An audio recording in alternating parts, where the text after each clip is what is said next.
Oleh karena itu orang-orang tua kita dulu bilang, kalau lagi sehat ingat-ingat lu bakal sakit nanti.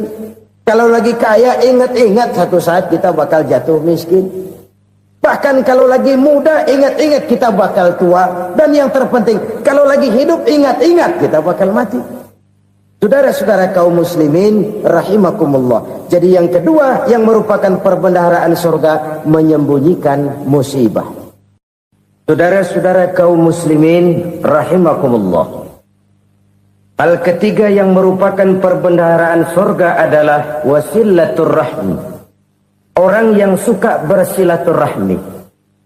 Sebagaimana yang kita maklum bahwa manusia adalah makhluk yang disebut zon politika. Makhluk sosial yang tidak mungkin hidup sendiri-sendiri. Betapa dan siapapun kita memerlukan orang lain. Bodoh betul manusia kalau tinggal di tengah masyarakat tapi tidak mau bermasyarakat. Merasa hebat sendiri, pintar sendiri, gagah sendiri, kaya sendiri. Mungkin kalau mati juga ngubur sendiri. Jangankan kita di sini, di sorga saja Nabi Adam waktu sendirian bengong melulu, mondar mandir. Allah tegur dam sepi dam. Ya ini kalau bahasa saya. Iya Tuhan sepi ini nggak ada coret-coretan pisan ini. Diciptakan Siti Hawa baru anteng Nabi Adam. Itu di surga. Cobalah. Umpamanya saudara tinggal di Jakarta nih. Kayak bener. Apaan aja di Jakarta punya saudara dah. Jembatan Semanggi ambil. Monas buntel bawa pulang. Hotel-hotel ambil semua. Cuman tinggal di Jakarta sendirian, apa enaknya? Betapa dan siapapun kita perlu orang lain. Tidak ada seorang pun yang bisa memenuhi kebutuhan hidupnya secara sendiri-sendiri. Nah, Islam telah menyelamatkan manusia dari ras diskriminasi, mengikat manusia dengan persaudaraan yang berlandaskan kepada akidah. Karena itu dianjurkan bersilaturahmi. Bahkan Nabi menyatakan, man arada ayyubsata lahu fi rizqihi wa yunsa'a fi atharihi falyasil rahimah. Siapa yang kepengen diluaskan rezekinya dan dipanjangkan usianya, banyaklah ia bersilaturahmi. Siapa yang kepengen dimudahkan rezekinya, hendaknya ia banyak bersilaturahmi. Kalau banyak teman, kesulitan kan paling tidak ada tempat cerita. Udah susah, sendirian kita pikirin diri, nggak ada tempat tukar pikiran. Cepet banget sama bengek. Dilawan sendiri. Nah, secara makro kita bisa berkata, tidak mungkin ada kemenangan kalau tidak ada kekuatan. Tidak ada kekuatan kalau tidak ada kesatuan dan persatuan. Tidak mungkin ada kesatuan dan persatuan tanpa semangat silaturahmi. Kalau umat Islam mau menang, dia harus kuat. Kalau umat Islam mau kuat, dia harus bersatu. Kalau umat Islam mau bersatu, dia harus membudayakan silaturahmi ini. Bahkan sampai-sampai kata Nabi, kalau bisa cari nilai tambah. Apa? Silman qata'at. Bersilaturahmilah kau kepada orang yang marah denganmu. Masya Allah, indahnya ajaran agama kita. Orang yang marah pun kepada kita, kata Nabi, kalau bisa bersilaturahmilah kepadanya, kepada orang yang marah itu. Di situ nilai tambah. Cuman jujur nih hadis, ngucapinnya gampang, ngamalinnya yang berat banget. Orang marah sama kita disuruh silaturahmi, ada apa malu? Lu marah, ada gue marahan lagi. Gue pikirin. Saudara-saudara kaum muslimin rahimakumullah. Tapi ini yang diajarkan, bahkan ini yang dicontohkan oleh baginda Rasul. Bagaimana begitu mudah, misalnya satu saat Abu Jahal ini ngatur strategi bagaimana bikin Muhammad celaka. Dia gali lubang di depan tempat tidurnya. Dia tutupin daun korma. Terus dia panggil seseorang, ke sini. Kasih tahu Muhammad, pamannya sakit keras, minta ditengokin. Berangkat orang ini ke sana. Muhammad, labbaik. Pamanmu sakit keras, dia minta ditengokin. Baik, saya akan datang menjenguk beliau. Berangkatlah Nabi ke rumah Abu Jahal tanpa prasangka apapun. Abu Jahal udah pasang setil, selimut 3 rangkap setengah dipakai, persis kayak orang meriang. Tapi sembari ngintip dari balik selimut, begitu Muhammad buka pintu, nah masuk perangkap nih. Muhammad jalan menuju tempat pembaringan.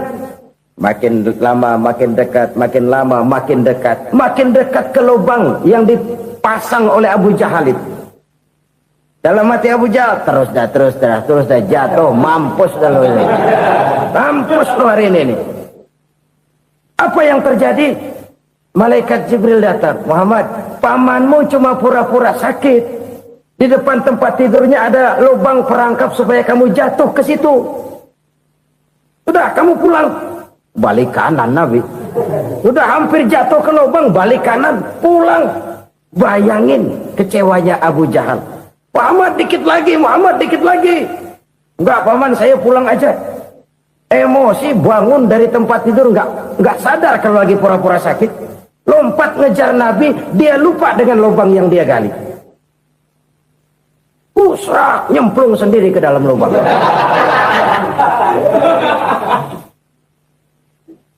Nabi terus berlalu. Ini terjadi keanehan. Jatuh ke lubang yang dia gali itu sebenarnya nggak terlalu dalam ya, antara 3-4 meteran lah. Tolong saya jatuh ke lubang ini.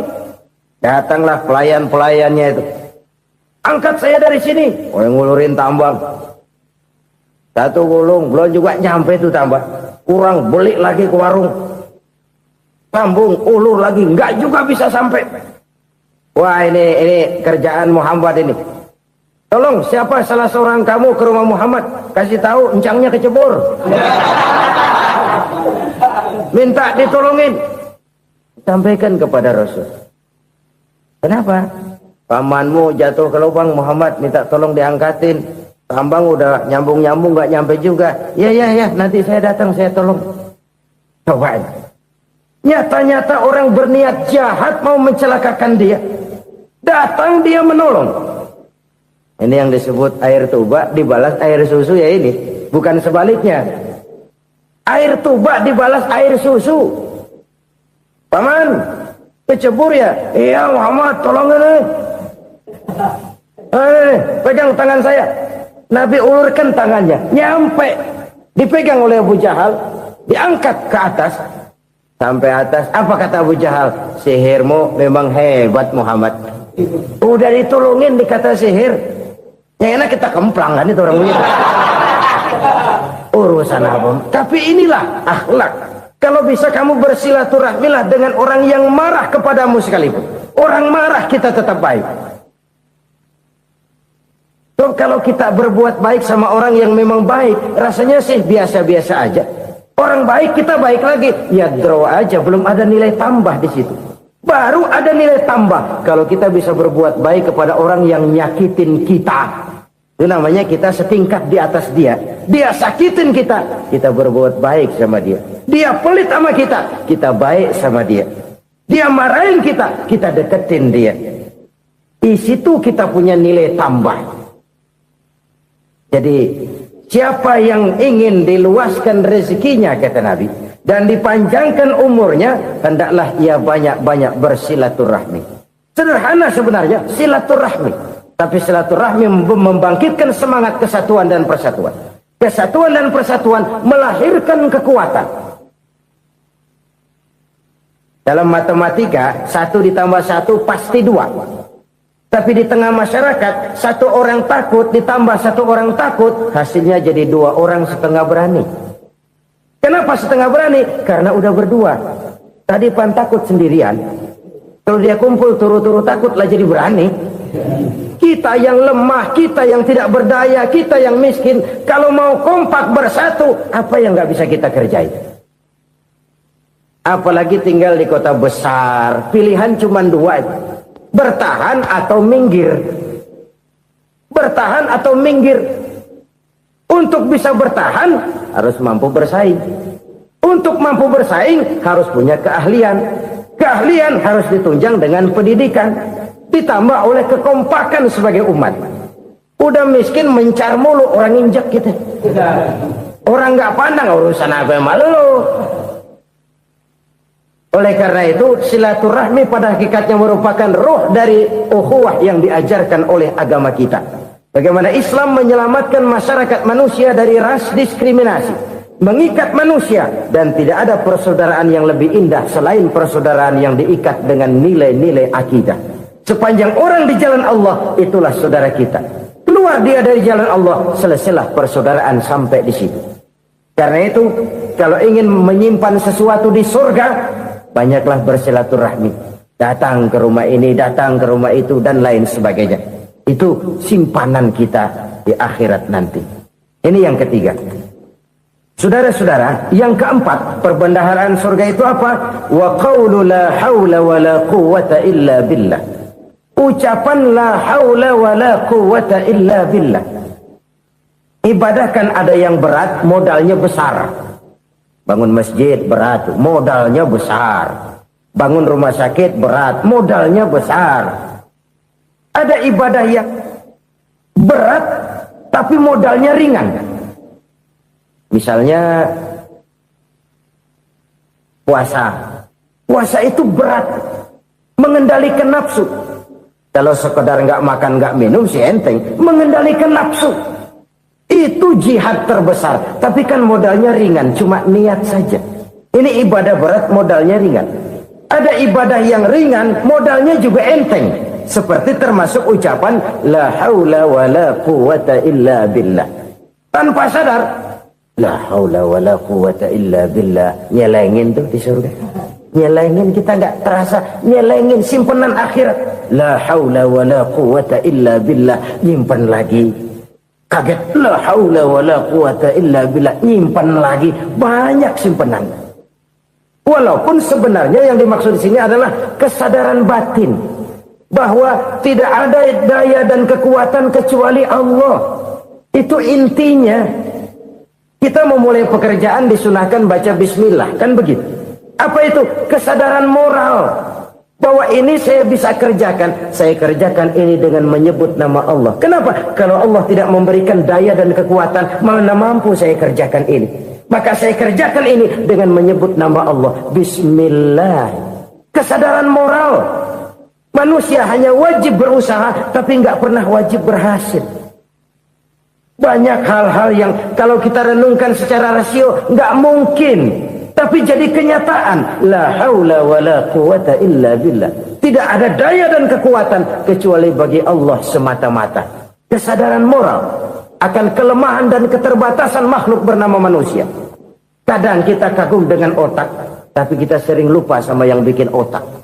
Padahal bagaimanapun hebatnya otak, yang bikin otak pasti lebih hebat dari otak. Nggak percaya, silahkan otak-otakan. Inilah kecenderungan. Kita kagum dengan pesawat-pesawat mutakhir, bukan main, besi gede banget terbang itu. Alangkah hebatnya. Lalu apa yang bikin otak tidak lebih hebat dari itu semua? Kita puji laut, apa yang bikin laut tidak lebih hebat dari laut itu? La haula wa la quwwata illa billah. Tidak ada daya dan kekuatan kecuali Allah. Apa yang bisa kita lakukan kalau tidak karena daya dan kemampuan yang diberikan oleh Allah kepada kita?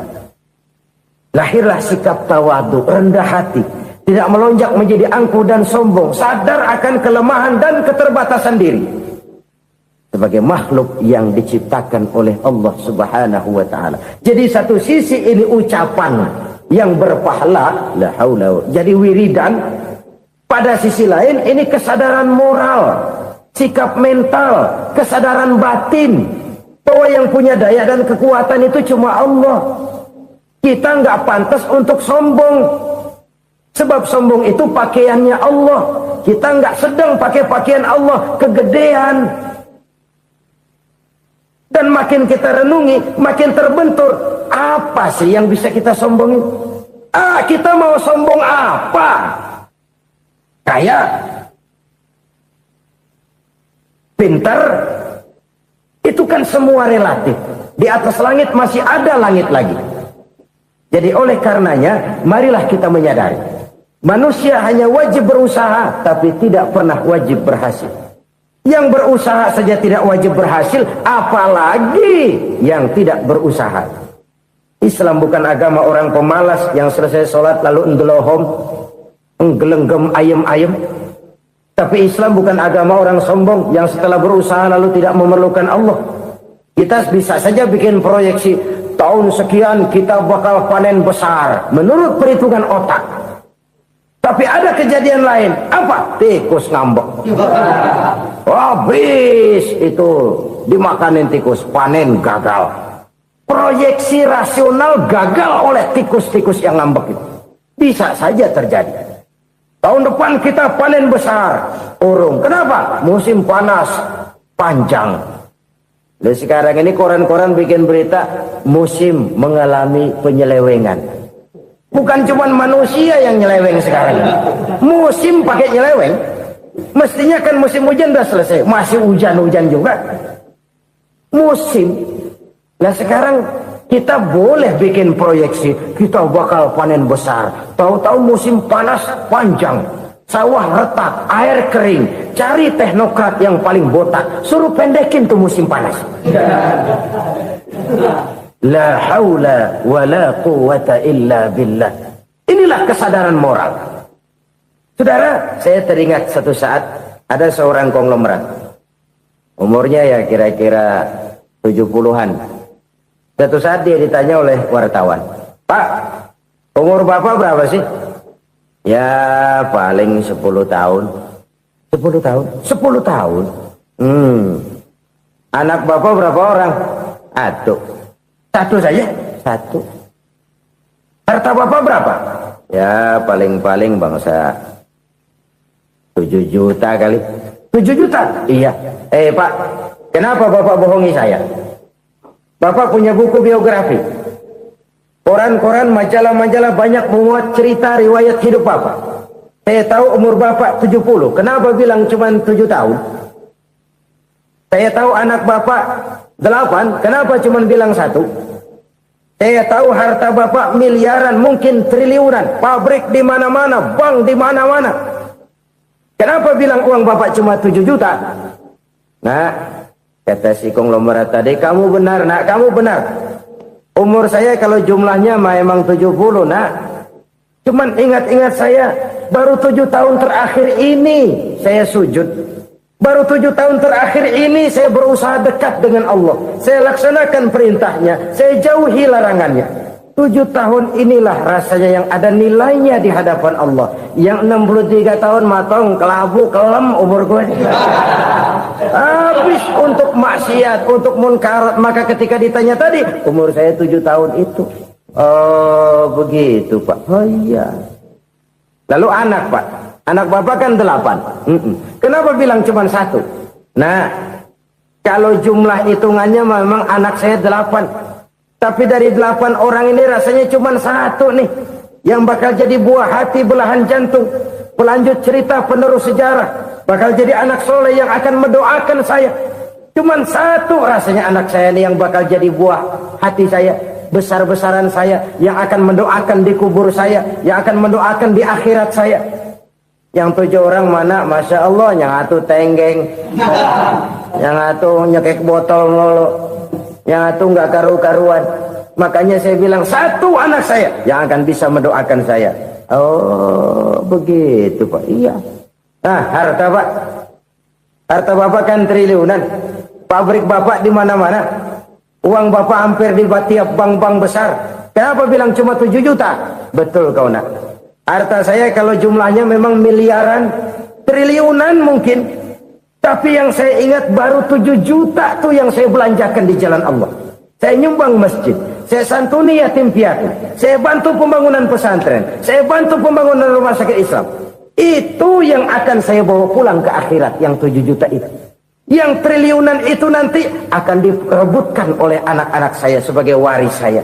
Jadi harta saya 7 juta itu yang bakal nemenin saya di akhirat. Yang akan saya bawa pulang jadi teman saya. Ini merupakan cerminan dari rapuhnya akhlak kita kepada Allah Subhanahu wa ta'ala. Karena usaha saya memang Karena saya peras keringat banting tulang, tentu. Tapi sadarkah kita bahwa sepanjang yang bisa kita lakukan cuma berusaha, peras keringat banting tulang, pergi pagi pulang sore. Tapi bisakah kita memastikan hasil usaha kita? Apalagi yang paling dekat, misalnya saja yang sungguh-sungguh di luar jangkauan kemampuan kita, soal rezeki, soal jodoh, soal maut. Kitakah yang mengatur? Kitakah yang menentukan? Subhanallah. Manusia sungguh tidak berdaya menghadapi 3 hal paling pokok ini. Rezeki, kita cuma bekerja. Kitakah yang menentukan? Tidak. Kita berusaha saja, rezeki belum pasti dapat. Apalagi kalau kita tidak berusaha. Jangan terjebak dalam fatalisme. Belum perang udah nyerah. Emang dasar rezeki datangnya dari Tuhan, nggak usah kerja, dan ntar juga kalau dia datang. Dari mana datangnya? Kerja saja belum tentu dapat rezeki, apalagi kalau tidak kerja. Yang jelas usaha perlu kepastian, itu urusan Allah. Ini akhlak kepada Allah Subhanahu wa ta'ala. Jodoh juga begitu. Kita berusaha, kita berupaya, Allah menghendaki lain jadinya. Maut juga begitu. Siapa sih yang pengen ngadepi maut? Siapa sih yang pengen mati? Siapa sih yang pengen ketemu malaikat Israel? Tidak seorang pun kalau ditanya, kecuali mereka yang putus asa ya. Kalau otaknya masih normal, mau mati mesti belakangan dulu udah dikit. Tapi yang satu itu saudara, kalau dia sudah datang, tenaga mana yang bisa menolak? Kalau dia sudah berkunjung, kekuatan mana yang bisa menghindar? Kalau dia sudah ingin bertemu, kemana kita bisa melarikan diri? Manusia sepanjang yang dia lakukan hanya berusaha, tapi kepastian, ketentuan dari Allah Subhanahu wa ta'ala. Orang yang kufur nikmat, nutupin Allah. Dia merasa rezekinya adalah mutlak peras keringatnya, seolah-olah Allah nggak punya peranan apa-apa di situ. Oh, ini kan saya bisa rumah begini karena saya kerja keras. Oh, ini mobil saya begini saya kerja keras. Peras keringat banting tulang keras.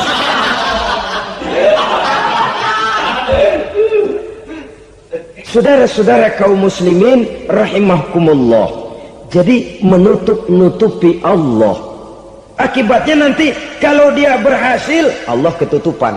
Kalau dia gagal, orang lain dicaci maki, dicari kambing hitam. Kalau kambing hitam kan mahal. Karena orang sering cari-cari kambing hitam. Jarang orang mau jujur kalau bertemu kesulitan lalu mencari sebab pada dirinya sendiri. Yang paling enak ya nyalain orang.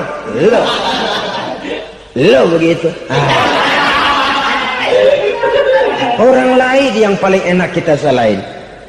Au ya'malu fi mukhalafatil mun'im, atau dia melakukan sesuatu yang tidak sesuai dengan kehendak yang memberikannya nikmat. Diberikan kita tangan, mulut sih nggak berhenti, terima kasih Tuhan, alhamdulillah saya dikasih tangan. Cuma nih tangan enteng mat nabokin orang mulut. Itu sudah mukhalafatul mun'im, bertentangan dengan kehendak yang memberikan nikmat.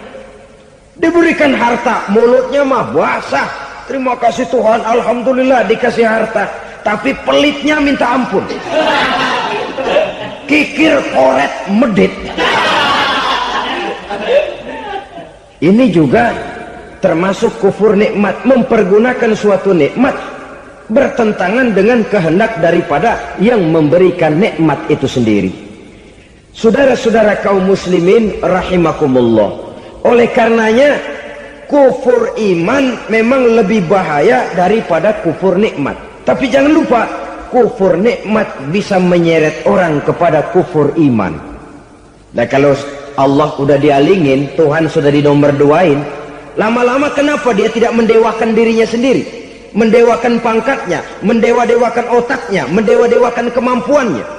Pada awalnya dia memang cuma kufur nikmat, tapi lambat laun kalau ini tidak diobati secara pasti, orang akan mengarah kepada kufur iman. Bisa berbentuk syirik, bisa berbentuk nifak, bisa berbentuk riddah. Saudara-saudara, oleh karena itu menjaga akhlak kepada Allah mutlak penting. Sebab apa? Kita tidak berakhlak kepada manusia saja, kita dikucilkan dari pergaulan. Kalau kita tidak berakhlak kepada Allah, dikucilkan oleh Allah. Hadis qudsi menyatakan, man lam yashkur ala na'mai wa lam yasbir ala balai falyakhruj min tahtis samai falyatlub rabban siwaya.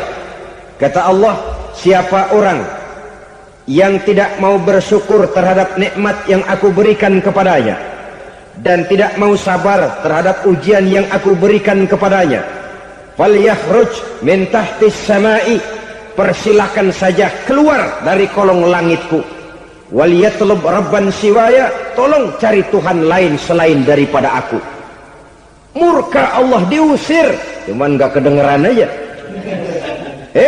Siapa yang tidak mau syukur terhadap nikmatku, siapa yang tidak mau sabar terhadap ujian yang aku berikan kepadanya, persilakan keluar dari kolong langitku ini, cari Tuhan lain selain aku.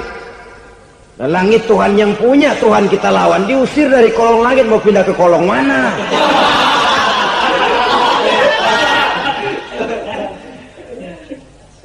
Jadi jangan merasa kufur nikmat kan enteng. Iya, kelihatannya begitu, tidak sebahaya kufur iman. Tapi kufur nikmat ini merupakan anak tangga yang kalau kita sudah mulai naik, kita akan naik terus sampai kepada tingkat di mana kita mengalami kufur iman. Kalau sudah ke sana, maka akhlak kita kepada Allah terkenalah erosi, terkena polusi, hancur akhlak kepada Allah, dan itulah sumber kesengsaraan abadi. Kalau cuma kita tidak berakhlak kepada manusia, barangkali resikonya cuma kehidupan di dunia ini. Mungkin juga ada kehidupan akhirat. Tapi kalau sudah tidak berakhlak kepada Allah, dunia akhirat kita rugi dan celaka. Maka pada kesempatan ini saya mengajak, marilah jaga baik-baik akhlak kita kepada Allah. Satu kali kita bertauhid, sampai mati kita bertauhid. Satu kali la ilaha illallah, jangan tergelincir lagi kita keluar daripada kalimat itu. Satu kali kita bertuhankan Allah, jangan bertuhan yang lain selain daripada Allah. Jangan sekutukan Allah, jangan samakan Allah dengan sesuatu, jangan mengangkat yang lain sama agungnya dengan Allah. Sebab dengan demikian kita seolah-olah sudah mengotori akhlak kita kepada Allah subhanahu wa ta'ala. Ini berat, saudara-saudara. Ini tidak ringan. Kadang-kadang saya katakan tadi, masalah ekonomi, kadang-kadang persaingan hidup yang makin tajam, di tengah lapangan kerja yang makin sulit, di tengah orang banyak potong kompas. Kalau berpatokan kepada nilai tauhid, la ilaha illallah, tidak ada Tuhan selain Allah, maka saya tidak akan takut kecuali hanya kepada Allah. Saya tidak akan menggantungkan hidup kecuali hanya kepada Allah. Saya tidak akan minta rezeki kecuali hanya kepada Allah.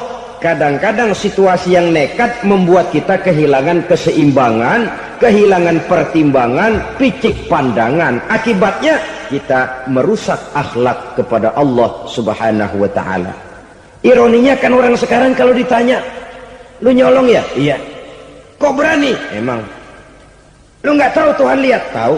Kok nyolong juga? Biarin. Kalau Tuhan mah lihat, dia kagak ribut. Enggak ribut katanya. Kalau orang lihat, 2 orang saja tahu, geger kelurahan. Ini kan sudah mendustai dirinya sendiri, sudah merusak akhlaknya kepada Allah subhanahu wa ta'ala. Tuhan enggak ribut katanya. Saudara hadirin yang saya hormati, jadi oleh karenanya akhlak kita kepada Allah merupakan basis daripada kehidupan beragama. Kalau itu sudah mulai rapuh, mulai terkena erosi dan polusi, mulai rusak, dikhawatirkan nanti nilai ibadah kita kepada Allah juga akan turut ambruk karenanya. Saudara-saudara kaum muslimin rahimakumullah, tugas yang kedua memperbaiki akhlak manusia kepada sesama manusia. Kita tahu Islam sesuai dengan namanya adalah agama damai. Maka akhlak manusia kepada sesama manusia menempati porsi yang penting dalam kehidupan beragama. bagaimana seorang muslim bergaul bertata krama terhadap sesama manusia. Mari kita lihat lebih jauh persoalannya. Untuk memudahkan pembicaraan dari kacamata agama, kita kelompokkan saja manusia itu dalam dua. Pertama yang seiman, dan yang kedua yang tidak seiman. Yang tidak seiman itu kita sebut saja kufur atau kafir. Nah, kepada yang kafir pun kita diajarkan untuk berakhlak, apalagi kepada yang memang nyata-nyata seiman, sekeyakinan, seakidah. Kemanapun Islam datang, ke negara manapun ia masuk, ia tidak menaburkan kerusakan. Jadi tidak benar kalau orang pernah itu menggambarkan, saking sentimennya seorang orientalis pernah menggambarkan Nabi Muhammad di tangan kirinya Quran, di tangan kanannya pedang, menggambarkan seolah-olah Islam dikembangkan dengan kekerasan. Sebenarnya tidak sama sekali. Kalaupun dalam sejarah perkembangan Islam pernah terjadi perang, maka perang dalam Islam sesungguhnya, apabila kita amati sejarahnya, bukan untuk memaksakan agama, karena memang agama tidak bisa dipaksakan, tetapi justru untuk mempertahankan agama dari segala macam hambatan, rintangan, hinaan, dan fitnahan. Tapi kemanapun yang jelas Islam masuk, dia tidak pernah membuat kekacauan, kerusuhan, ataupun penghancuran. Candi Prambanan bahkan dipugar, gereja-gereja tidak ada yang dihancurkan oleh umat Islam. Kenapa? Islam agama damai. Soal agama, soal lakum dinukum waliyadin, la ikraha fid din, qad tabayyana ar-rusdu minal ghayy. Tidak ada paksaan dalam beragama, sebab nyata yang benar dengan yang tidak benar. Belum pernah ada orang kafir masuk ke perkampungan orang Islam lalu dikejar-kejar, diteriakin kafir, kafir, sunatin.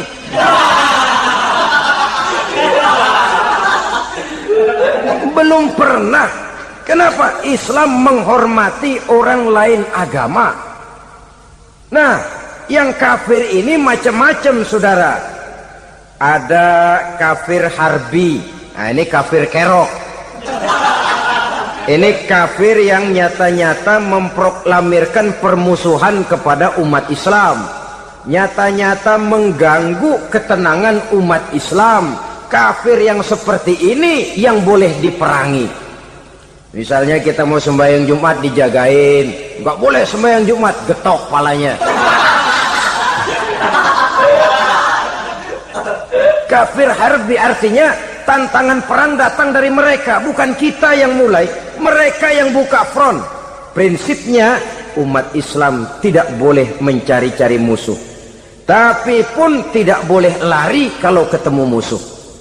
Musuh jangan dicari, ketemu jangan lari. Karena itu kesan seolah-olah umat Islam ini teroris, umat Islam ini destroyer, umat Islam ini sering menimbulkan keonaran, kerusakan. Sungguh satu fitnahan yang sangat keji. Umat Islam adalah umat yang cinta damai. Islam di masa perkembangannya masuki Eropa melalui Selat Gibraltar, Jabal Tariq, memasuki Spanyol. Islam tidak pernah meruntuhkan gereja. Islam tidak pernah membunuh orang-orang Nasrani. Bahkan Islam mewariskan peradaban dan kebudayaan yang begitu tinggi nilainya di bidang ilmu pengetahuan. Sampai ketika itu Barat banyak mengkaji ilmu pengetahuan dari dunia Islam. Buku-buku berbahasa Arab diterjemahkan ke bahasa Yunani, dipelajari oleh para cendekiawan di negeri Barat sana. Mereka mengambil manfaat yang banyak dari masuknya Islam ke Eropa. Sementara gereja tetap berdiri dengan megahnya. Kuil-kuil tempat peribadatan tidak satupun yang diusik-usik. Kenapa? Islam agama yang cinta damai. Asal dia tidak diganggu, asal kehormatannya tidak dihinakan. Jadi kafir harbi, kafir yang nyata-nyata nantang perang, ngajak berkelahi. Itu kafir yang nyari penyakit. Kafir harbi ini boleh diperangi dengan catatan mereka yang memang mulai. Yang kedua kafir zimmi. Kafir zimmi kafir yang hidup di tengah mayoritas muslim, tapi mereka mau hidup dengan aman, damai, tenang. Mereka wajib dilindungi. Bahkan Nabi pernah memberikan satu jaminan, man azazimiyan faqad azani. Siapa yang mengganggu orang kafir zimmi sama saja dengan mengganggu saya. Kehormatannya dijaga, harta bendanya dilindungi, anak istrinya pun dilindungi. Dan ini jadi kenyataan. Saudara bisa lihat di negara-negara yang mayoritas penduduknya beragama Islam, orang-orang kafir di luar Islam hidup dengan tenang, aman, damai. Di Saudi Arabia, di luar tanah haram, di luar Mekah dan Madinah, banyak orang-orang kafir mencari nafkah. Mereka tenang, aman, dilindungi undang-undang. Begitu di Mesir, begitu di negara Indonesia yang berdasarkan Pancasila ini. Kehidupan beragama menimbulkan gairah, rukun, tenang, aman, damai, sepanjang tidak saling ganggu, tidak saling usik, menghargai orang yang sudah beragama, tidak menjadikan penganut suatu agama sebagai sasaran dari dakwah agama lainnya. Saudara-saudara kaum muslimin rahimakumullah. Jadi memang oleh Al-Quran kita dianjurkan asidda alal kuffar ruhama bainahum. Tegas kepada orang kafir, kasih sayang kepada sesama muslim. Tapi tegas bukanlah berarti marah-marahan, bukan berarti musuh-musuhan, bukan ngajaki perang. Tegas dalam arti punya garis tentang kehidupan beragama, lakum dinukum waliyadin. Soal kehidupan sosial, mari kerjasama. Bangun jalan, ayo rame-rame. Siskamling, mari bebarengan. Bikin puskesmas, mari sama-sama. Tapi kalau sudah soal agama, itu tidak perlu ada toleransi agama. Yang perlu toleransi antar umat beragama. Kalau umatnya mau kerjasama silakan, tapi tidak menyangkut soal ibadah. Jangan kerjasama di bidang ibadah. Itu kerjasama yang salah pasang, saudara-saudara. Sehingga dengan demikian toleransi adalah menyangkut kehidupan antar umat beragama. Sedangkan agama sendiri punya kapling yang nyata. Sehingga dengan demikian tegas kepada orang kafir dalam arti kita punya satu kepribadian. Tidak ngambang. Enggak, lalu kalau ditanya orang, sebenarnya agama lu apa sih? Ah, gua mah gimana musimnya aja. Agama pakai musim kayak rambutan. Akhirnya ya begitu, musim-musiman. Ke masjid kelihatan, ke gereja hayo, ke candi nongol, ke apa? Bingung malaikat bagaimana nyatetnya nih bocah ini. Di mana aja ada. Kita punya satu kepribadian. Saya muslim dan garis saya ini, lakum dinukum waliyadin. Bagi Tuhan persilakan agama Tuhan, bagi kami agama kami. Kami hormati Tuhan, Tuhan hormat kepada kami. Tapi soal agama, kaplingnya jelas. Kerjasama, mari urusan muamalah, bidang sosial. Yuk kita siskamling sama-sama dengan orang lain agama. Mari jaga kerukunan, kesatuan, persatuan, kekompakan. Perbaiki jalan yang rusak, mari sama-sama. Mendandani jembatan yang runtuh, mari sama-sama. Tapi sembahyang, kaplingnya lain-lain. Sebab Nabi juga dulu pernah ditawarkan begitu loh sama kafir jahiliyah dulu, Quraisy itu. Sudah Muhammad, sekarang begini saja, kita join aja daripada marah-marahan. Hari ini saya oke menyembah Tuhanmu Allah, besok gantian kamu menyembah Tuhan kita Latta, Uzza, Manat dan Hubal. Turun, qul ya ayyuhal kafirun la a'budu ma ta'budun.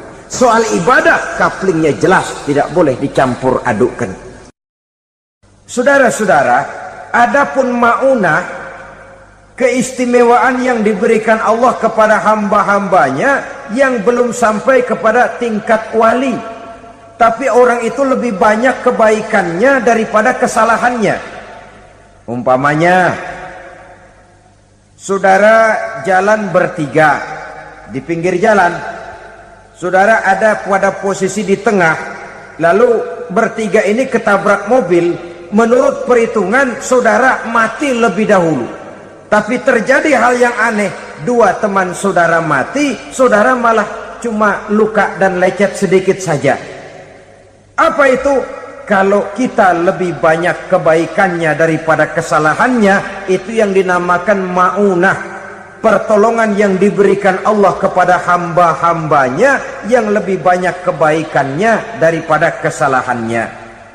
Sedangkan yang dinamakan irhas, kejadian luar biasa pada diri seseorang pada waktu dia masih kecil, yang menunjukkan tanda-tanda keistimewaannya. Itu umumnya pada para nabi pada usia kecilnya sudah ada irhas, tanda-tanda istimewa.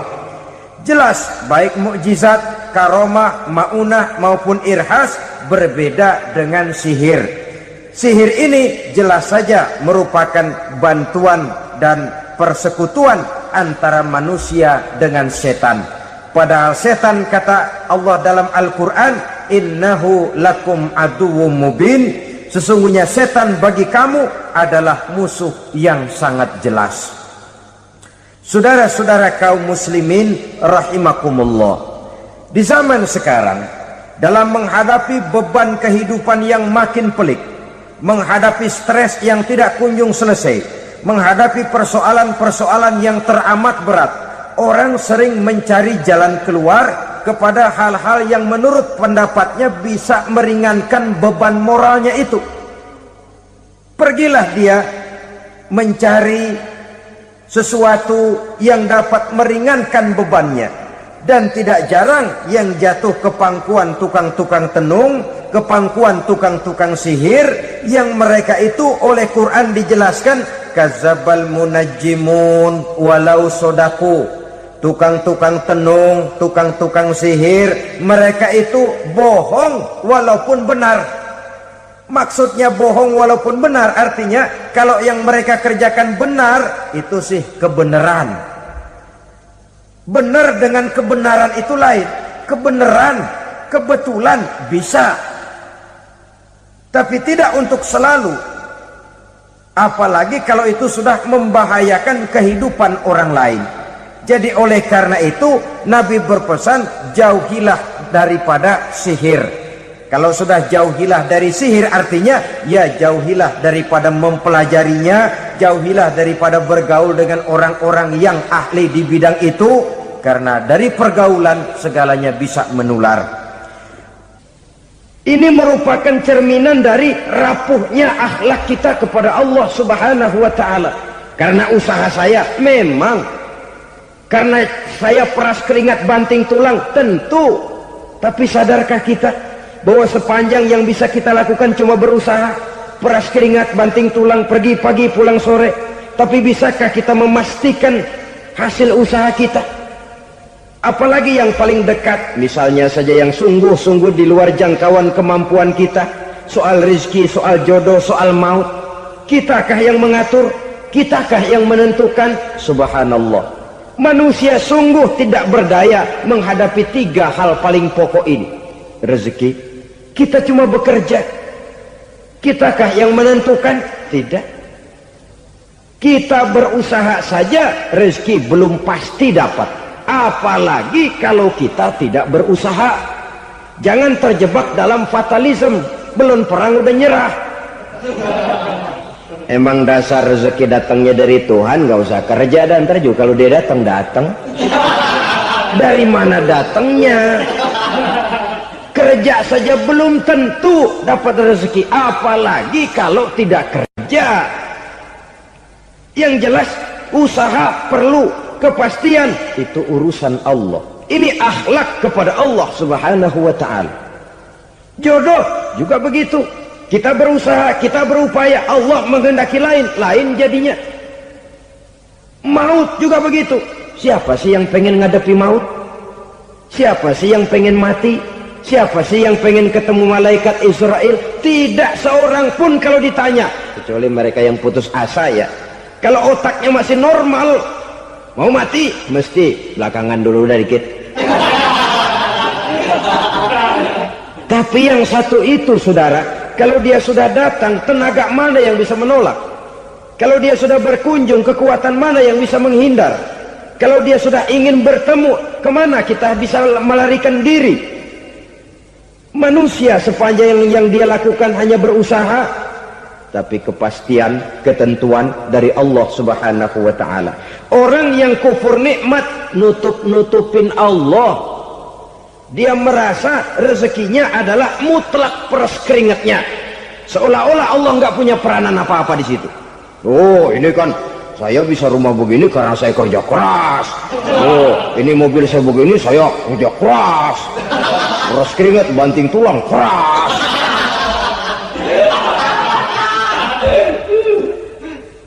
Saudara-saudara kaum muslimin rahimakumullah. Jadi menutup-nutupi Allah. Akibatnya nanti kalau dia berhasil, Allah ketutupan. Kalau dia gagal, orang lain dicaci maki, dicari kambing hitam. Yang kambing hitam kan mahal. Karena orang sering cari-cari kambing hitam. Jarang orang mau jujur kalau bertemu kesulitan lalu mencari sebab pada dirinya sendiri. Yang paling enak ya nyalain orang. Lo begitu. Orang lain yang paling enak kita salahin. Aw ya'malu fi mukhalafatil mun'im, atau dia melakukan sesuatu yang tidak sesuai dengan kehendak yang memberikannya nikmat. Diberikan kita tangan, mulut sih nggak berhenti, terima kasih Tuhan, alhamdulillah saya dikasih tangan. Cuma nih tangan enteng mat nabokin orang mulut. Itu sudah mukhalafatul mun'im, bertentangan dengan kehendak yang memberikan nikmat. Diberikan harta, mulutnya mah basah, terima kasih Tuhan, alhamdulillah dikasih harta, tapi pelitnya minta ampun, kikir koret medit. Ini juga termasuk kufur nikmat, mempergunakan suatu nikmat bertentangan dengan kehendak daripada yang memberikan nikmat itu sendiri.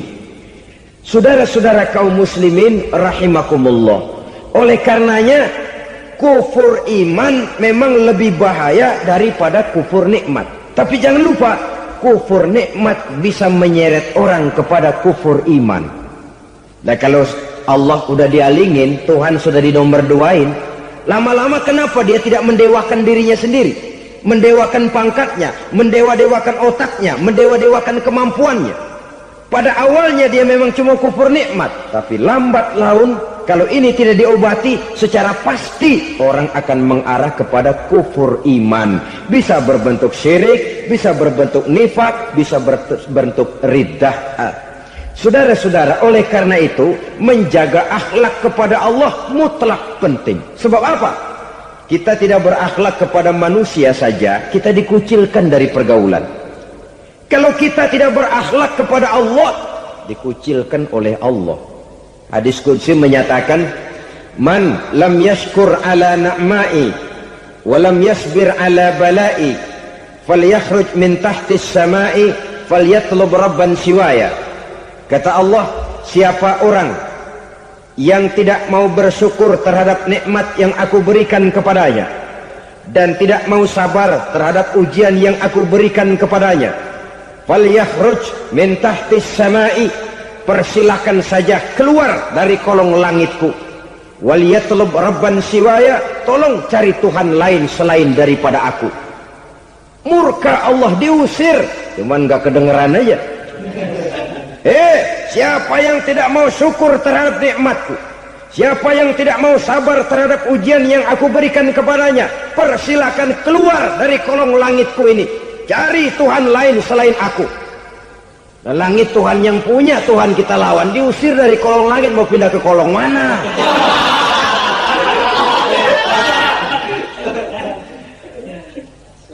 Jadi jangan merasa kufur nikmat kan enteng. Iya, kelihatannya begitu, tidak sebahaya kufur iman.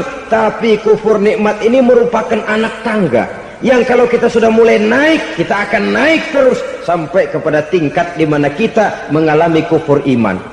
Kalau sudah ke sana, maka akhlak kita kepada Allah terkenalah erosi, terkena polusi, hancur akhlak kepada Allah, dan itulah sumber kesengsaraan abadi.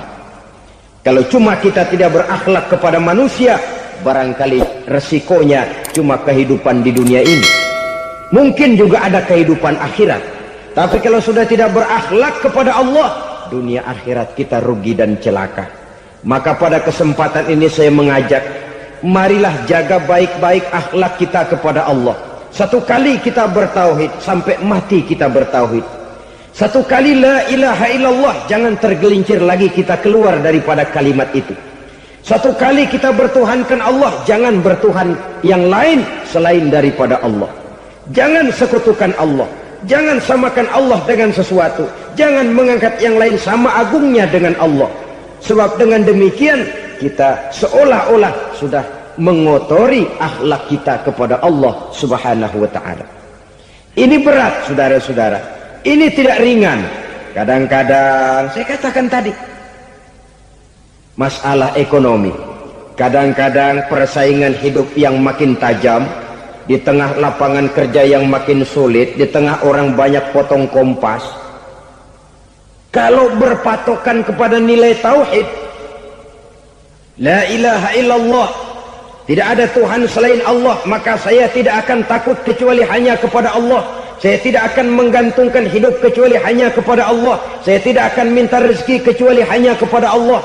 Kadang-kadang situasi yang nekat membuat kita kehilangan keseimbangan, kehilangan pertimbangan, picik pandangan. Akibatnya kita merusak akhlak kepada Allah Subhanahu wa ta'ala.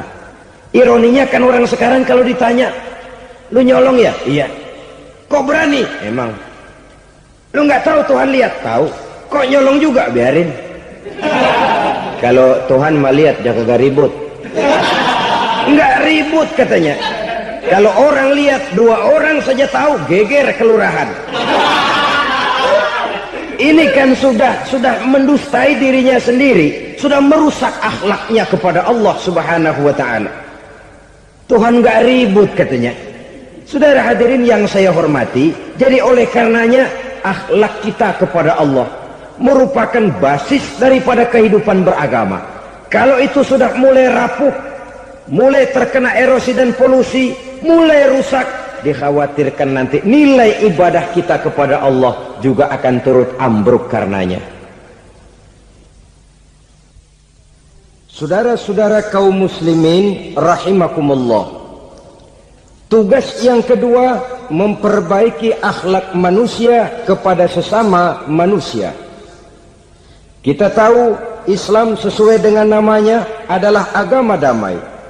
Maka akhlak manusia kepada sesama manusia menempati porsi yang penting dalam kehidupan beragama. Bagaimana seorang muslim bergaul, bertata krama terhadap sesama manusia. Mari kita lihat lebih jauh persoalannya. Untuk memudahkan pembicaraan dari kacamata agama, kita kelompokkan saja manusia itu dalam 2. Pertama yang seiman, dan yang kedua yang tidak seiman. Yang tidak seiman itu kita sebut saja kufur atau kafir. Nah, kepada yang kafir pun kita diajarkan untuk berakhlak, apalagi kepada yang memang nyata-nyata seiman, sekeyakinan, seakidah. Kemanapun Islam datang, ke negara manapun ia masuk, ia tidak menaburkan kerusakan.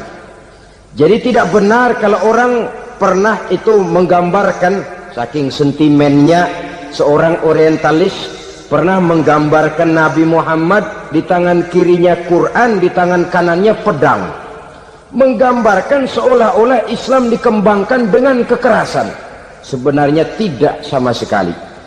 Kalaupun dalam sejarah perkembangan Islam pernah terjadi perang, maka perang dalam Islam sesungguhnya apabila kita amati sejarahnya bukan untuk memaksakan agama, karena memang agama tidak bisa dipaksakan, tetapi justru untuk mempertahankan agama dari segala macam hambatan, rintangan, hinaan dan fitnahan.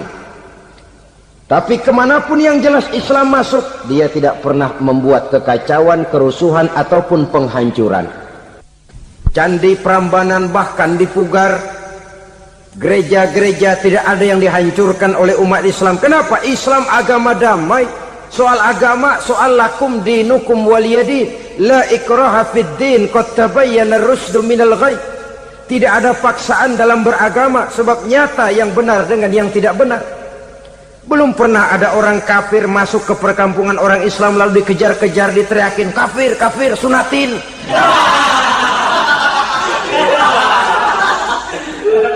Belum pernah. Kenapa? Islam menghormati orang lain agama. Nah, yang kafir ini macam-macam, saudara. Ada kafir harbi. Nah, ini kafir kerok.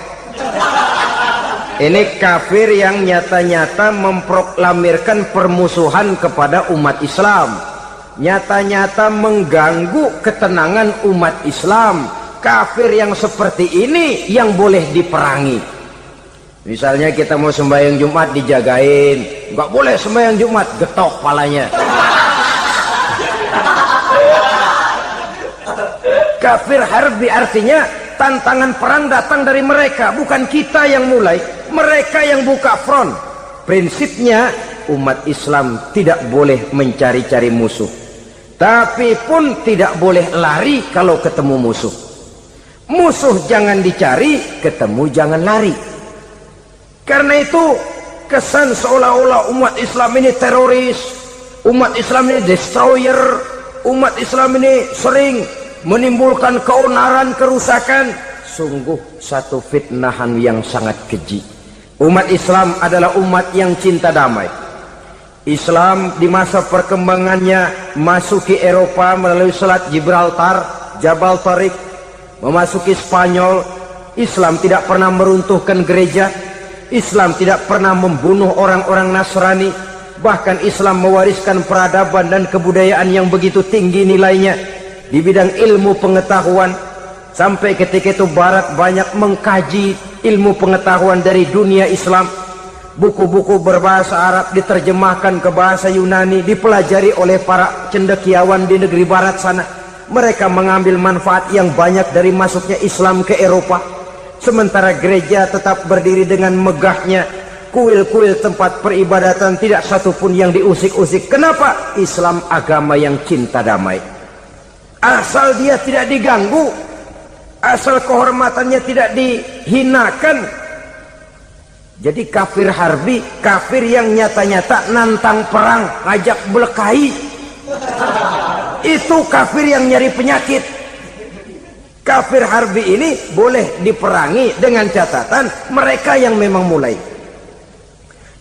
Yang kedua kafir zimmi. Kafir zimmi, kafir yang hidup di tengah mayoritas muslim, tapi mereka mau hidup dengan aman, damai, tenang. Mereka wajib dilindungi. Bahkan Nabi pernah memberikan satu jaminan, man azazimmiyan faqad azani. Siapa yang mengganggu orang kafir zimmi sama saja dengan mengganggu saya. Kehormatannya dijaga, harta bendanya dilindungi, anak istrinya pun dilindungi. Dan ini jadi kenyataan. Saudara bisa lihat di negara-negara yang mayoritas penduduknya beragama Islam, orang-orang kafir di luar Islam hidup dengan tenang, aman, damai. Di Saudi Arabia, di luar tanah haram, di luar Mekah dan Madinah, banyak orang-orang kafir mencari nafkah. Mereka tenang, aman, dilindungi undang-undang. Begitu di Mesir, begitu di negara Indonesia yang berdasarkan Pancasila ini. Kehidupan beragama menimbulkan gairah, rukun, tenang, aman, damai, sepanjang tidak saling ganggu, tidak saling usik, menghargai orang yang sudah beragama, tidak menjadikan penganut suatu agama sebagai sasaran dari dakwah agama lainnya. Saudara-saudara kaum muslimin rahimakumullah. Jadi memang oleh Al-Quran kita dianjurkan asidda alal kuffar ruhama bainahum. Tegas kepada orang kafir, kasih sayang kepada sesama muslim. Tapi tegas bukanlah berarti marah-marahan, bukan berarti musuh-musuhan, bukan ngajaki perang. Tegas dalam arti punya garis tentang kehidupan beragama, lakum dinukum waliyadin. Soal kehidupan sosial, mari kerjasama. Bangun jalan, ayo rame-rame. Siskamling, mari bebarengan. Bikin puskesmas, mari sama-sama. Tapi kalau sudah soal agama, itu tidak perlu ada toleransi agama. Yang perlu toleransi antar umat beragama. Kalau umatnya mau kerjasama silakan, tapi tidak menyangkut soal ibadah. Jangan kerjasama di bidang ibadah. Itu kerjasama yang salah pasang, saudara-saudara. Sehingga dengan demikian toleransi adalah menyangkut kehidupan antar umat beragama. Sedangkan agama sendiri punya coupling yang nyata. Sehingga dengan demikian tegas kepada orang kafir dalam arti kita punya satu kepribadian, tidak ngambang. Enggak, lalu kalau ditanya orang, sebenarnya agama lu apa sih? Ah, gua mah gimana musimnya aja. Agama pakai musim kayak rambutan. Akhirnya ya begitu, musim-musiman. Ke masjid kelihatan, ke gereja hayo, ke candi nongol, ke apa? Bingung malaikat bagaimana nyatetnya nih bocah ini. Di mana aja ada. Kita punya satu kepribadian. Saya muslim dan garis saya ini, lakum dinukum waliyadin. Bagi Tuhan persilakan agama Tuhan, bagi kami agama kami. Kami hormati Tuhan, Tuhan hormat kepada kami. Tapi soal agama, couplingnya jelas. Kerjasama, mari urusan muamalah, bidang sosial. Yuk kita sistemling sama-sama dengan orang lain agama. Mari jaga kerukunan, kesatuan, persatuan, kekompakan. Perbaiki jalan yang rusak, mari sama-sama. Mendandani jembatan yang runtuh, mari sama-sama. Tapi sembahyang, couplingnya lain-lain. Sebab Nabi juga dulu pernah ditawarkan begitu loh sama kafir jahiliyah dulu, Quraisy itu. Sudah Muhammad, sekarang begini saja, kita join aja daripada marah-marahan. Hari ini saya oke, menyembah Tuhanmu Allah. Besok gantian kamu menyembah Tuhan kita, Latta, Uzza, Manat dan Hubal. Turun, qul ya ayyuhal kafirun la a'budu ma ta'budun. Soal ibadah couplingnya jelas, tidak boleh dicampur adukkan. Oleh karena itu orang-orang tua kita dulu bilang, kalau lagi sehat ingat-ingat lu bakal sakit nanti. Kalau lagi kaya ingat-ingat satu saat kita bakal jatuh miskin. Bahkan kalau lagi muda ingat-ingat kita bakal tua. Dan yang terpenting kalau lagi hidup ingat-ingat kita bakal mati. Saudara-saudara kaum muslimin rahimakumullah. Jadi yang kedua yang merupakan perbendaharaan surga, menyembunyikan musibah. Saudara-saudara kaum muslimin rahimakumullah. Hal ketiga yang merupakan perbendaharaan surga adalah wasilatur rahmi. Orang yang suka bersilaturahmi. Sebagaimana yang kita maklum bahwa manusia adalah makhluk yang disebut zon politika. Makhluk sosial yang tidak mungkin hidup sendiri-sendiri. Betapa dan siapapun kita memerlukan orang lain. Bodoh betul manusia kalau tinggal di tengah masyarakat tapi tidak mau bermasyarakat. Merasa hebat sendiri, pinter sendiri, gagah sendiri, kaya sendiri. Mungkin kalau mati juga ngubur sendiri. Jangankan kita di sini, di sorga saja Nabi Adam waktu sendirian bengong melulu, mondar mandir. Allah tegur dam sepi dam. Ya ini kalau bahasa saya. Iya Tuhan, sepi ini nggak ada coret-corekan pisan ini. Diciptakan Siti Hawa baru anteng Nabi Adam. Itu di sorga. Cobalah. Umpamanya saudara tinggal di Jakarta nih. Kaya bener. Apaan aja di Jakarta punya saudara dah. Jembatan Semanggi ambil. Monas, Buntel bawa pulang. Hotel-hotel ambil semua. Cuman tinggal di Jakarta sendirian, apa enaknya?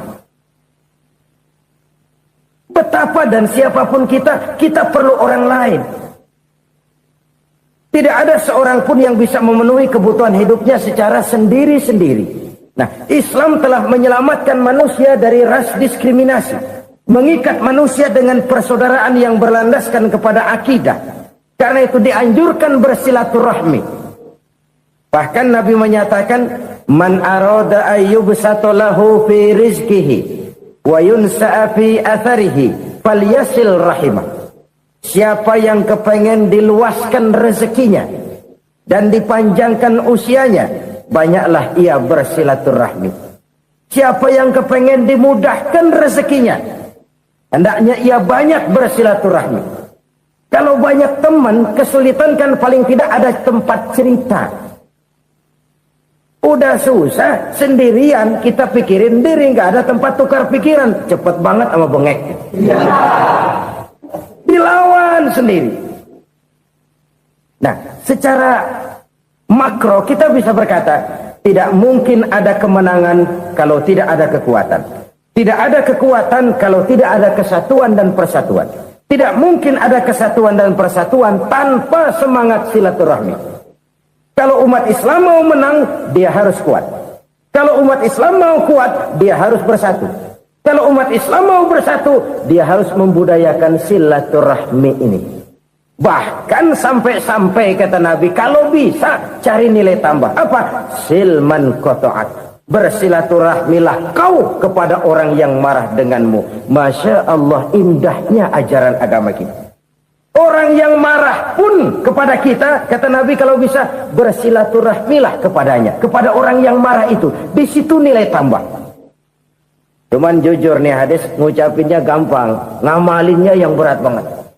Orang marah sama kita, kita disuruh silaturahmi, ada apa malu?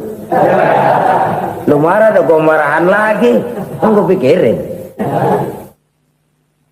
Saudara-saudara kaum muslimin rahimakumullah. Tapi ini yang diajarkan, bahkan ini yang dicontohkan oleh baginda Rasul. Bagaimana begitu mudah? Misalnya satu saat Abu Jahal ini ngatur strategi bagaimana bikin Muhammad celaka. Dia gali lubang di depan tempat tidurnya. Dia tutupin daun korma. Terus dia panggil seseorang, ke sini. Kasih tahu Muhammad, pamannya sakit keras, minta ditengokin. Berangkat orang ini ke sana. Muhammad, labbaik. Pamanmu sakit keras, dia minta ditengokin. Baik, saya akan datang menjenguk beliau. Berangkatlah Nabi ke rumah Abu Jahal tanpa prasangka apapun. Abu Jahal udah pasang setil, selimut 3 rangkap setengah dia pakai, persis kayak orang meriang. Tapi sembari ngintip dari balik selimut, begitu Muhammad buka pintu, nah masuk perangkap nih. Muhammad jalan menuju tempat pembaringan. Makin lama makin dekat, makin lama makin dekat, makin dekat ke lubang yang dipasang oleh Abu Jahal itu. Dalam hati Abu Jahal, terus dah jatuh, mampus dah lo ini. Mampus lo hari ini nih. Apa yang terjadi? Malaikat Jibril datang. Muhammad, pamanmu cuma pura-pura sakit. Di depan tempat tidurnya ada lubang perangkap supaya kamu jatuh ke situ. Sudah, kamu pulang. Balik kanan Nabi. Sudah hampir jatuh ke lubang, balik kanan, pulang. Bayangin kecewanya Abu Jahal. Muhammad dikit lagi, Muhammad dikit lagi. Enggak, paman, saya pulang aja. Emosi bangun dari tempat tidur, enggak sadar kalau lagi pura-pura sakit.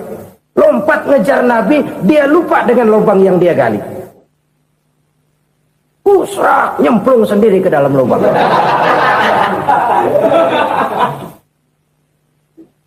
Nabi terus berlalu.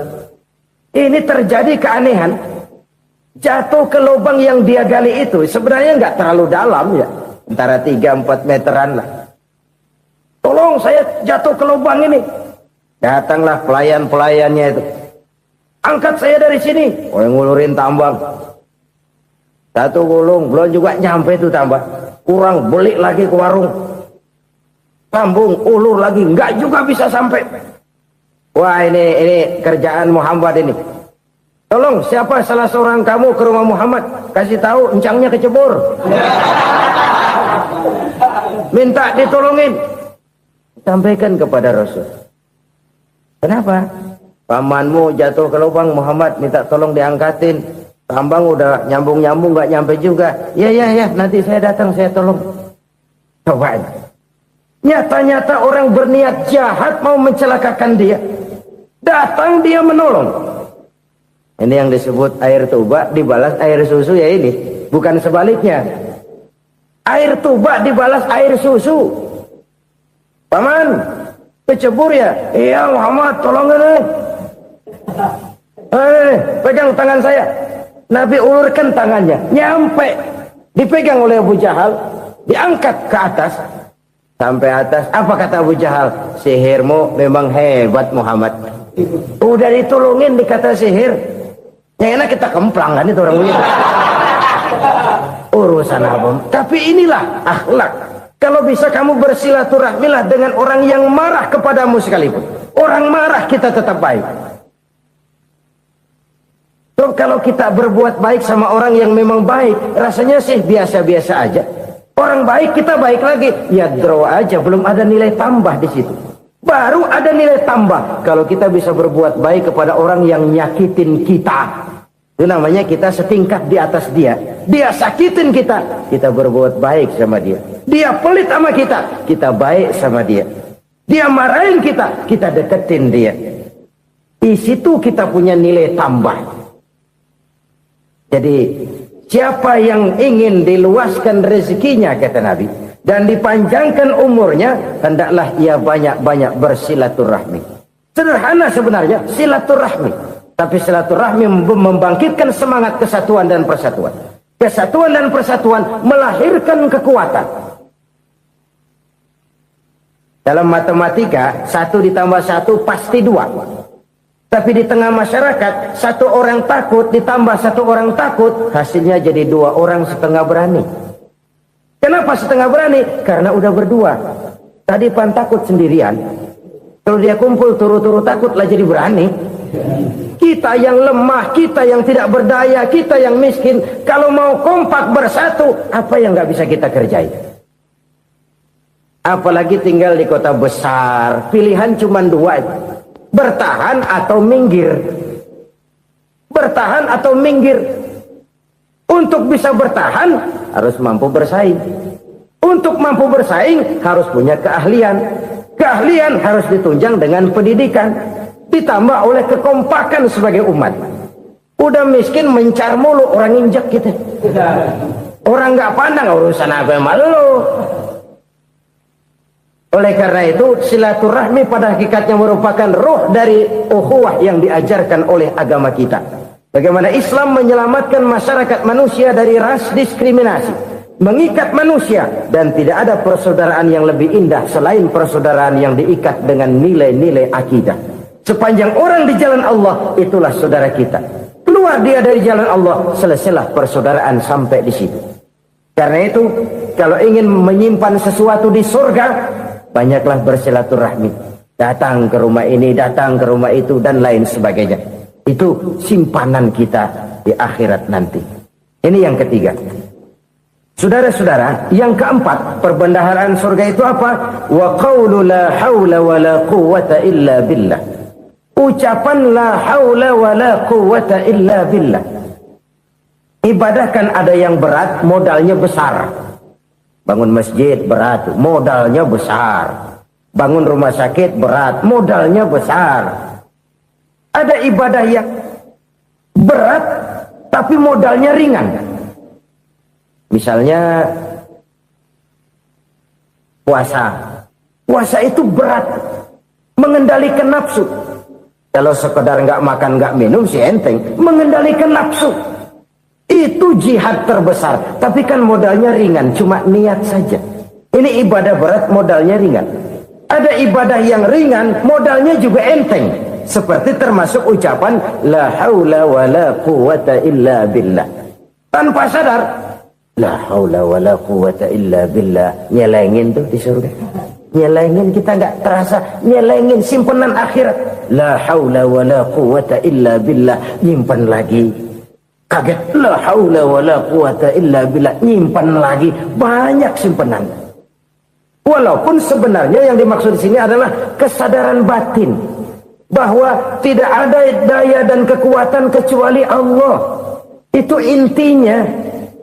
Kita memulai pekerjaan disunahkan baca bismillah, kan begitu. Apa itu? Kesadaran moral.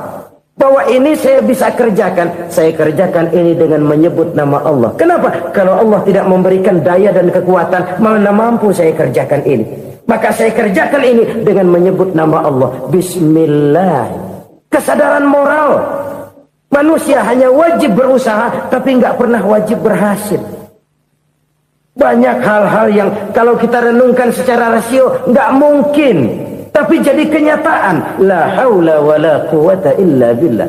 Tidak ada daya dan kekuatan kecuali bagi Allah semata-mata. Kesadaran moral akan kelemahan dan keterbatasan makhluk bernama manusia. Kadang kita kagum dengan otak, tapi kita sering lupa sama yang bikin otak. Padahal bagaimanapun hebatnya otak, yang bikin otak pasti lebih hebat dari otak. Nggak percaya, silahkan otak-otakan.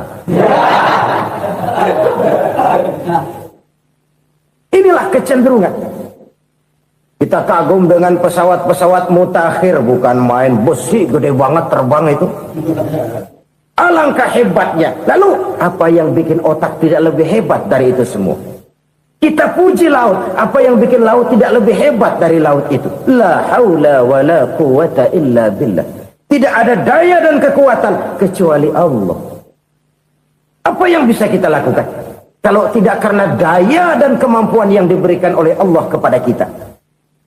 Lahirlah sikap tawadhu, rendah hati, tidak melonjak menjadi angkuh dan sombong, sadar akan kelemahan dan keterbatasan diri. Sebagai makhluk yang diciptakan oleh Allah Subhanahu wa ta'ala. Jadi satu sisi ini ucapan yang berpahala, la haula, jadi wiridan. Pada sisi lain ini kesadaran moral, sikap mental, kesadaran batin, bahwa yang punya daya dan kekuatan itu cuma Allah. Kita nggak pantas untuk sombong, sebab sombong itu pakaiannya Allah. Kita nggak sedang pakai pakaian Allah, kegedean. Dan makin kita renungi, makin terbentur. Apa sih yang bisa kita sombongin? Kita mau sombong apa? Kaya? Pintar? Itu kan semua relatif. Di atas langit masih ada langit lagi. Jadi oleh karenanya, marilah kita menyadari. Manusia hanya wajib berusaha, tapi tidak pernah wajib berhasil. Yang berusaha saja tidak wajib berhasil, apalagi yang tidak berusaha. Islam bukan agama orang pemalas yang selesai sholat lalu endelohom, enggelenggem ayem-ayem. Tapi Islam bukan agama orang sombong yang setelah berusaha lalu tidak memerlukan Allah. Kita bisa saja bikin proyeksi, tahun sekian kita bakal panen besar menurut perhitungan otak. Tapi ada kejadian lain. Apa? Tikus ngambek. Habis itu dimakanin tikus, panen gagal. Proyeksi rasional gagal oleh tikus-tikus yang ngambek itu. Bisa saja terjadi. Tahun depan kita panen besar, urung. Kenapa? Musim panas panjang. Dan sekarang ini koran-koran bikin berita musim mengalami penyelewengan. Bukan cuma manusia yang nyeleweng sekarang. Musim pakai nyeleweng. Mestinya kan musim hujan udah selesai, masih hujan-hujan juga. Musim. Nah sekarang kita boleh bikin proyeksi, kita bakal panen besar. Tahu-tahu musim panas panjang, sawah retak, air kering.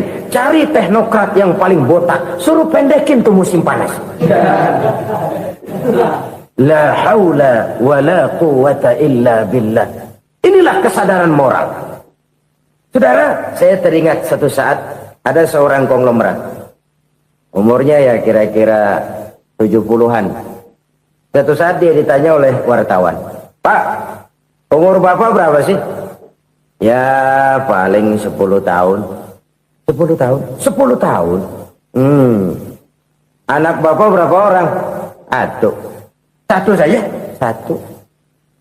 Harta Bapak berapa? Ya paling-paling bangsa 7 juta kali. 7 juta? Iya.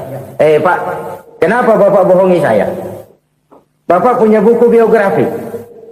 Koran-koran, majalah-majalah banyak memuat cerita riwayat hidup Bapak. Saya tahu umur Bapak 70. Kenapa bilang cuma 7 tahun? Saya tahu anak Bapak 8. Kenapa cuma bilang 1? Saya tahu harta Bapak miliaran, mungkin triliunan. Pabrik di mana-mana, bank di mana-mana. Kenapa bilang uang Bapak cuma 7 juta? Nah, kata si konglomerat tadi, kamu benar nak, kamu benar. Umur saya kalau jumlahnya memang 70 nak. Cuman ingat-ingat saya, baru 7 tahun terakhir ini saya sujud. Baru 7 tahun terakhir ini saya berusaha dekat dengan Allah. Saya laksanakan perintahnya, saya jauhi larangannya. 7 tahun inilah rasanya yang ada nilainya di hadapan Allah. Yang 63 tahun matong, kelabu, kelem umur gue. Habis untuk maksiat, untuk munkarat. Maka ketika ditanya tadi, umur saya 7 tahun itu. Oh begitu Pak. Oh iya. Lalu anak Pak. Anak bapak kan 8. Kenapa bilang cuma 1? Nah, kalau jumlah hitungannya memang anak saya 8. Tapi dari 8 orang ini rasanya cuma 1 nih. Yang bakal jadi buah hati, belahan jantung. Pelanjut cerita, penerus sejarah. Bakal jadi anak soleh yang akan mendoakan saya. Cuma 1 rasanya anak saya ini yang bakal jadi buah hati saya. Besar-besaran saya. Yang akan mendoakan di kubur saya. Yang akan mendoakan di akhirat saya. Yang 7 orang mana, Masya Allah, yang 1 tenggeng, yang 1 nyekek botol mulu, yang 1 nggak karu-karuan. Makanya saya bilang 1 anak saya yang akan bisa mendoakan saya. Oh begitu Pak. Iya. Nah harta Pak, harta Bapak kan triliunan, pabrik Bapak di mana-mana, uang Bapak hampir di tiap bank-bank besar. Kenapa bilang cuma 7 juta? Betul kau nak. Harta saya kalau jumlahnya memang miliaran, triliunan mungkin. Tapi yang saya ingat baru 7 juta tuh yang saya belanjakan di jalan Allah. Saya nyumbang masjid, saya santuni yatim piatu, saya bantu pembangunan pesantren, saya bantu pembangunan rumah sakit Islam. Itu yang akan saya bawa pulang ke akhirat, yang 7 juta itu. Yang triliunan itu nanti akan diperebutkan oleh anak-anak saya sebagai waris saya. Jadi harta saya 7 juta itu yang bakal nemenin saya di akhirat. Yang akan saya bawa pulang jadi teman saya.